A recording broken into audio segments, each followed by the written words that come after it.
All right, Wolf, Yes. Lane. I feel like now that I know that your nickname was Wolf, I feel like I can't actually call you Lane. You can call me whatever you want. But welcome to DITL. Yeah, thank you for having me. Thank you for Yep. coming on. I was so excited when our mutual friend made the introduction. I was telling her about this series that we were doing here at Dear Media and getting into the nuances and the routines that make up a person's day. And when she was telling me about some of her recent experiences and ceremonies and the incredible leader you are in that process, I said, oh my gosh, we need to have Lane on the podcast to walk us through and tell me the proper way of what the best way of saying this is, but like a psychedelic experience Yeah. that you are leading. Yeah, it's so I work as, basically a psychedelic therapist and sound practitioner, and educator in this business as well. Um, and I think where traditional therapy has failed a lot of people, or it's really not working, whether they're on antidepressants or anti-anxiety meds, it's brought in people, I think, for a short term, it's okay. But as far as long term, it's really not it's not allowing people to just allow their bodies to do what they do best, and that is the process. And so a lot of people are coming to me after have been on years for antidepressants or dealing with post-traumatic stress, or you can imagine some of the very traumatic things that happen to kids. And if we don't process that, it will come in the form of disease in the body or disease in the body. And so I'm working with people to, first of all, get off their antidepressants and then come into a psychedelic state to allow their body to, think of it this way, the body keeps a score. I don't know if you ever read that book or heard about it. If we don't process trauma, our cells in our body store that.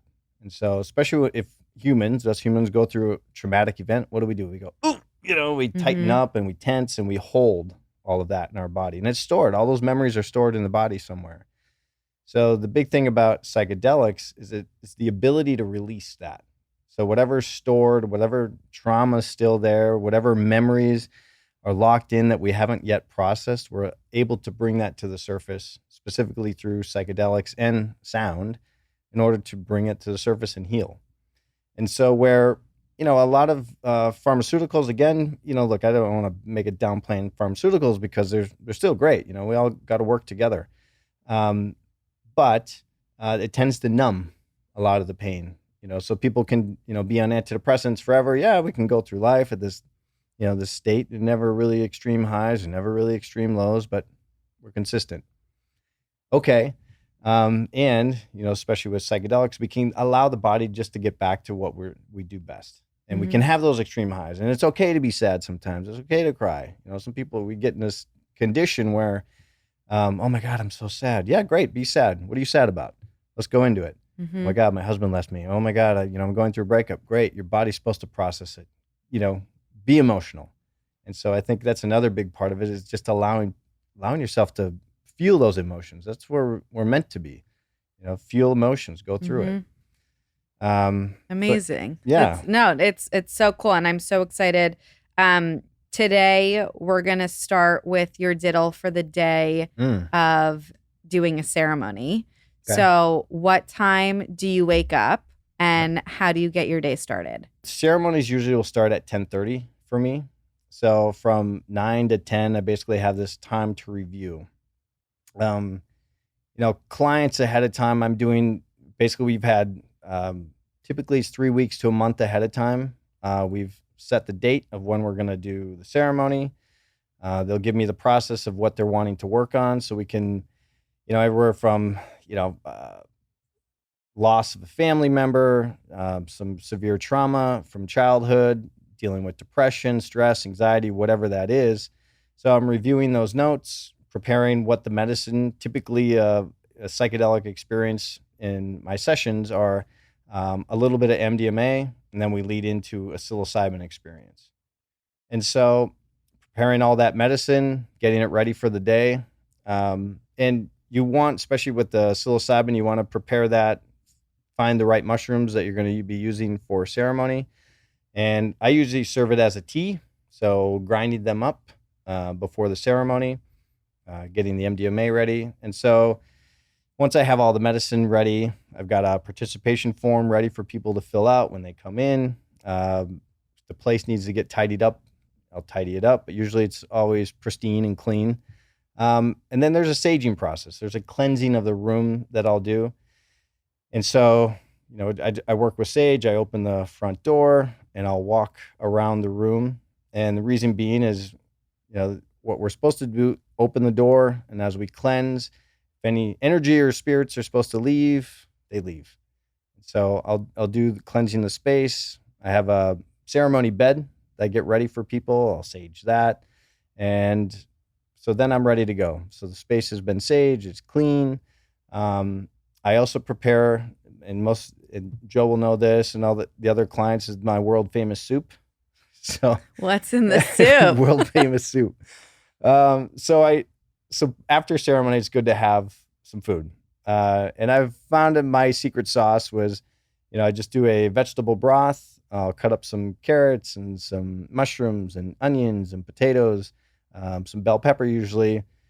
Put that all in a crock pot, which I discovered years ago is my saving grace. Especially, I don't cook that much, but I've found that has been, throw it all in, do your vegetable broth, put it on low, and I let that sit in the spare room, and it'll cook for 4 to 5 hours, especially while people are in the ceremony space. So when we're done, just pull out the crock pot, boom, we've got soup ready to go.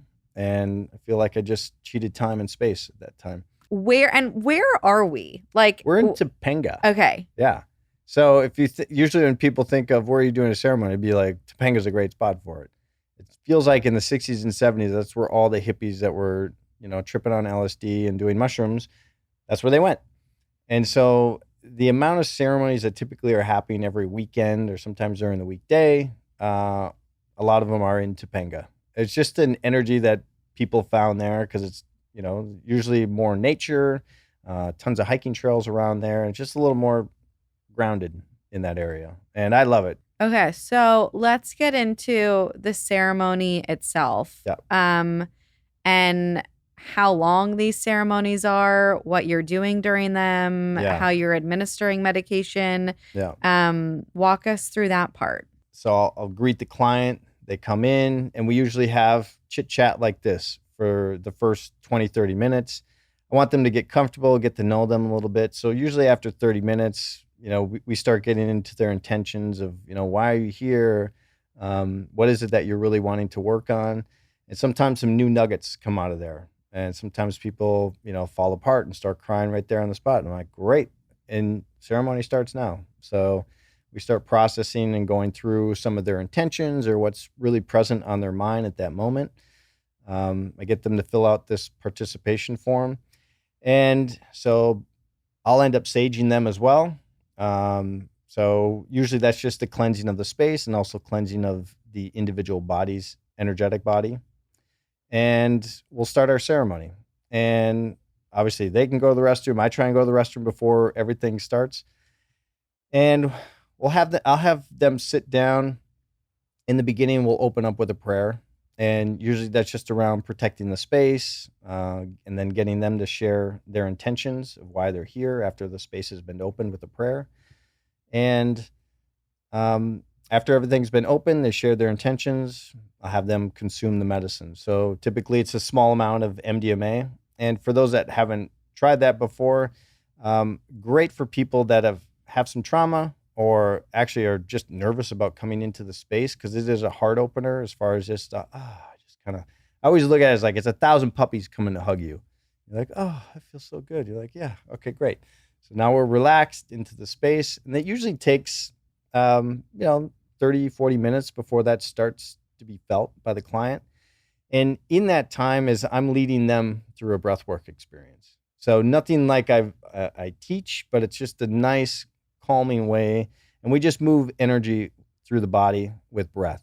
So I have them breathe up into the chest, breathing out, nice, slow, breathe it into the belly. And then I do some circular breathing. Joe Dispenza does this a lot. So we do some circular breathing through the body, have them scan their body up and down with the breath. And it's a 30 to 40 minute process of just guided breath work and meditation. So at that time, usually they're laying down, eye mask is on, and we just get them in that calm place of, getting out of the head. And so typically, in order to do that, a guided breath work and meditation, you're just following my voice, you're following the breath, and it gets them out of that, because when usually things are just silent and they're following music, people just can get in their head. Mm-hmm.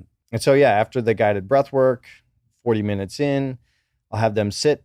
Usually I'll play a couple songs while I go prepare the tea. So first round is leading, is the MDMA. So we've got 40 minutes to an hour, and at which time we'll start a tea ceremony. And so before the tea starts, usually it's a little break. If you need to go to the restroom, grab a drink of water. I obviously do that myself. And then we'll start a tea portion of the experience. And so ahead of time, I've grinded down the mushrooms, and based on the individual, whether they experienced or not experienced what they're working on, I'll have to guide them as far as what their dosage is going to be. Some people have done this before, and they're like, yeah, I've done, 5-6 grams, no problem. I can start them a little bit higher, but I usually start people at a medium dose.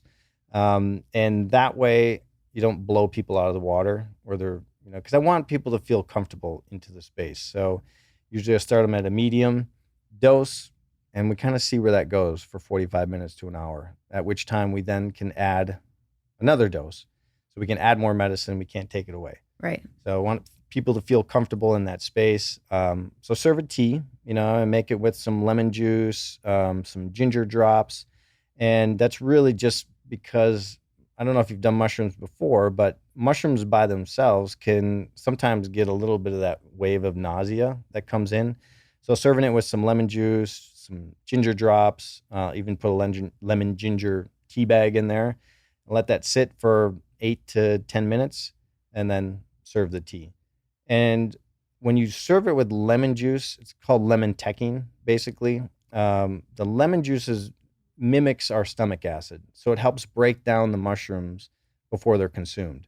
So it's a much cleaner experience, less nausea, less of that roller coaster, whoa, what is this happening? Mm-hmm. It's a nice, clean experience. So we serve that about an hour into the ceremony after the MDMA has been consumed.